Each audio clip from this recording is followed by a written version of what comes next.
Traders Network. I'm Michael Yorba, your host. Thanks for joining us. We're also streaming to you live on yorbamedia.com. All right, my guest this segment is Nick Santiago, President and CEO of InTheMoneyStocks. Nick, welcome back to the show. How are you?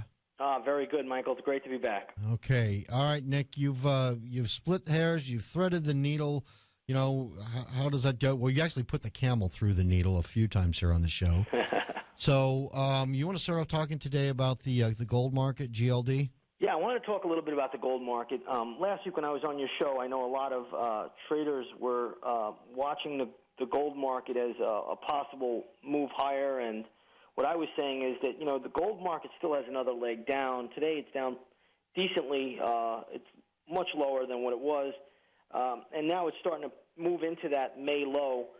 Again, we'll look for one more leg down in gold, and I think that takes us probably to sometime this fall, and then there's going to be a good buying opportunity. But I just wanted to reiterate that I know a lot of traders are continually looking for that bottom. You're going to get that. Everybody's going to get a good chance to own gold again. There's no secret to this. You can't just inflate markets and expect gold to go lower. So, you know, I just think it's going to be a latter part of this year, and I just want to, you know, reaffirm that statement. Do you have any longer-term price targets for the low in the latter part of this year? Well, when I look at my charts, and I'll use the GLD as a proxy, what I'm thinking is, you know, we may get down to around that 140. It's always possible about 130. But there, you know, it looks real attractive.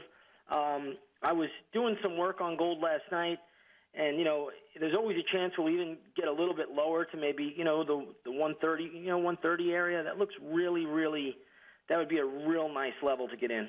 Okay, that sounds good. All right, SPY. It's on the tip of everybody's tongue today because we're wondering, today's a cycle day. Do we bounce or do we accelerate to the downside? Well, we had a nice little move early. We've just gotten a real big mega bounce. I'm still short the S&P 500 right now. I'm going to hold it into tomorrow. I have a stop in the money. I've taken half the profits off the table already, but I got in at the pretty much the pivot high at 1363. What I think is, you know, whereas we approach the holiday, that's when, you know, markets will generally bounce. So anybody short the S&P 500 right now should ultimately, that's in the money at least, should have a stop in the money. And, you know, don't get too cute with this market. You have the summit going on. You know, they're going to make some bullish statements out there to cause a little bit of a bounce. But right now, I mean, outside of a bounce, you know, you don't want to make too much out of it. Just protect if you're on the short side, just protect it. But, you know, you got to protect the trade going into a holiday now. Okay, so you're talking anything over 1328.50-ish, that high on June 27th as far as a protective stop if you've got a trailing stop? Yeah, if you're using a trailing stop right now, I would just put a stop basically on the cash if it's right around 1337, 1338. That would be, you know, a real good stop. You're giving the market some wiggle room there. I just wanted to get a minor threshold for you. Everybody should contact their financial expert to get that honed in. But ballparking for what we're doing here on the radio show is good for that. Okay, good. Let's move on to the SLV. Yeah, silver is very similar to gold. I know I'm getting a lot of questions. Nick, can I buy the 26 level? I said, you know, you're going to get a great opportunity to own silver at a lower price. Now, granted, there could be some bounces in here, but ultimately I'm thinking silver around $20 maybe. That looks real attractive. Yeah, I know a lot of people that saw the silver up there above 40 would love to buy it at 20. They got it. Oh, I'm going to be one of them buying it at 20. And, you know, again, that's going to be a real nice opportunity, and we're getting closer each and every day. So, okay, that's same time frame? It's just need to be patient right now. Okay, same time frame, late fall-ish for the SLV? Same exact thing. Nothing changes. Yeah, it's going to be right in the fall season, and you'll get a great buying opportunity there. Okay, that sounds good. All right, now TLT, interest rates. TLT, I wanted to just comment on it because last time I was on your show, I said, you know, it's making a pattern that I'm not in love with here. The one thing I want to point out is unless the TLT can get above the June 6th high, which is going to be 127.60, it actually is forming a bearish formation down to the 121 level. So I would not be jumping on TLT right now, and you know I love that TLT, but I would not be jumping on it right now because it is making a bearish formation unless it can close, as I said, on a daily chart above the 127.60 level. Right now you got a bearish formation in TLT, which tells us that we could be due for a holiday bounce. Okay. All right. I got that part. All right. Now, before we go, on our social network page, you posted something about the oil service stocks remaining in the green. Open that up a little bit for us. Yeah, well, one thing I always I wrote that up today, in fact, was because on days where the market's weak, I always look at stocks that are holding in positive territory, at least initially. And those stocks generally will have a chance to move higher if the market bounces. And if you take a look today, you'll see the S&P has now just had a mega rally from the lows in the last 30 minutes. I mean, the market's just surging right now up to I guess the spiders are at 132.79 from 133 a little while ago.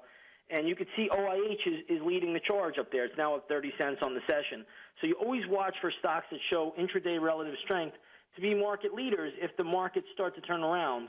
And, you could have easily saw when the spiders bottomed out that the OIH, which is the Oil Services ETF, was trading around the 33.74 level, now at 34.28. So those are potential long trade setups on any market turnaround. Okay. Now, on these, you're going to trade them through the indexes, or were you drilling down and getting individual equities that you're trying to take a piece of? Well, you could do both. But I'll always look at the individual ETF just as an overall barometer. So in this case, you may be looking at Baker Hughes or Schlumberger or Transocean. But either way, you look at the OIH, and the OIH is a good barometer for how that group is behaving today.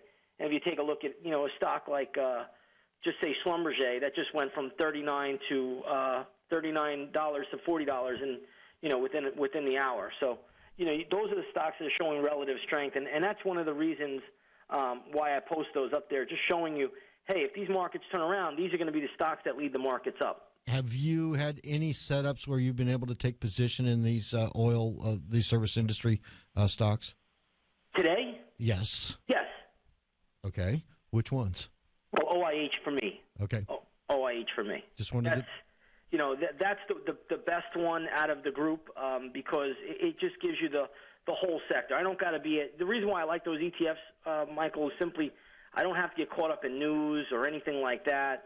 Just God forbid there's a lawsuit that comes into Halliburton or Baker Hughes. The OIH is it's just the group in general, the whole sector. Okay, good answer. Now, the one market we haven't covered recently, and we have a minute or so to go before the end of the segment, is the U.S. dollar. There's been a little controversy of, are we going to continue and break out into new highs on that, or just approach the old highs and get a good place to short it? Well, I think that the dollar will probably stall around the old highs. I could see it even now. It's getting a little bit tired at the moment. So I wouldn't be surprised to see a pullback. We may not even test those new highs at the moment, the 84 level, but I believe that the U.S. dollar index ultimately in 2012 is going to go a lot higher. But right now, as we approach a holiday, you normally the light volume will kick into the overall market indexes, and, we could see a little bit of a pullback in the dollar. Any of this nonsense coming out of Europe, out of this, the 50th summit that they had this year, maybe causes the dollar to sell off a little bit. But ultimately it's going higher. I think the dollar probably, sometime late this summer will be around 86, possibly even 90, and ultimately by the end of 2012, I wouldn't be surprised we're at par, which would be 100. Well, there's a lot of ramifications of what you just said in regards to what's going to happen in Europe and the money flow from there to here. Sure is. I mean, that's where money's going right now. It's coming into the dollar. You could even see, anything that you look at right now, the market just trades inversely to the dollar. It doesn't matter if it's Apple, if it's J.P. Morgan. Years ago, or not even years ago, a year ago, the dollar would basically affect commodities. Now it affects stocks. It's pretty incredible. If you just look at this rally that the markets just had within the hour, it's all on the back of the U.S. dollar index, perfectly tick for tick. When the dollar topped out, basically around 2:30, 3 o'clock, and dollar started to sell off, the stock market started to rally. So it's all about the dollar. I got it. All right, before you go, give everybody a way to get into that trading room with you and watch you pull these trades off. Yeah, come over to InTheMoneyStocks.com. Take a 7-day free trial to our chat room. Check out our research center, which gives you all of our nightly setups. You'll get all of our hot charts, all of our positions. You'll also get all of our analysis videos. You'll get my cycle work. And believe me, it's worth every penny. It definitely is. And if you just have any questions at all, just listen to the archives. You see how right this guy's been. Thanks, Nick. Thank you, Michael, for having me. Have a great day. My pleasure. Everybody, Nick Santiago, President and CEO of InTheMoneyStocks.com. Up